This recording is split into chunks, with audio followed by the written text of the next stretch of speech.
Qu'est-ce qui t'est arrivé? Tu peux pas payer pour ta protection? T'es pas censé être un baron de la drogue? T'as le choix. Soit tu me racontes ce qui s'est vraiment passé, soit tu rates ta seule chance de sortir d'ici. Eh bien, ce sera possible de voir un film québécois au cinéma à compter de demain. Le film, c'est Suspect numéro 1. Ça prend l'affiche dans 123 salles. C'est un film qui est inspiré d'une histoire vraie d'un Québécois qui a été emprisonné en Thaïlande après l'échec d'une opération de la GRC. Le compte-rendu de Nabi Alexandre Chartier. Daniel Léger, c'est un junkie sans ambition qui ment comme il respire et son seul but dans la vie, c'est de se défoncer. Le film Suspect numéro 1 est une fiction basée sur l'histoire vraie d'Alain Olivier, un ex-héroïnomane soupçonné puis accusé de trafic international d'héroïne. Un citoyen canadien est exécuté dans un pays du tiers-monde. Condamné à mort, il a finalement été libéré après 8 ans dans une geôle thaïlandaise. Le premier coup que j'ai vu les images d'Antoine avec les chaînes aux pieds, comme moi je les avais, c'est venu me chercher, là, ça m'a arraché le cœur d'un coup. Tu vois, on cherche à élargir nos opérations. On aimerait que tu nous aides. Tu t'en vas en Thaïlande. Alain Olivier s'est fait piéger dans une opération de type Mr. Big menée par la GRC. Une opération émaillée de plusieurs irrégularités.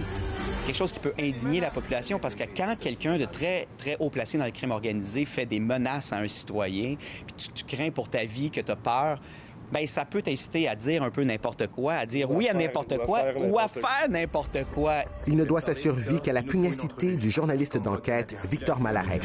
Donne-moi 2 jours sur place et je reviens avec un scandale national. J'ai envie que ça ouvre un dialogue sur les droits humains, puis d'inviter les gens à se poser des questions en général sur n'importe quel sujet qu'ils entendent dans les médias. Puis c'est ce que le journaliste Victor Malarek a fait. Il a vu cet article-là, puis il s'est posé plus de questions.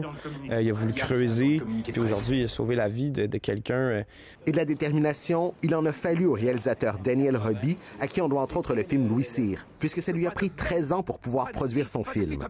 C'est devenu comme le film le plus important, si on veut, jusqu'à présent, sur lequel j'ai travaillé, parce que les embûches pour le faire étaient compliquées, mais le sujet derrière en valait la peine. Alain Olivier espère que son histoire portée à l'écran contribuera à faire changer les choses et à nous inciter à prendre la vie avec philosophie.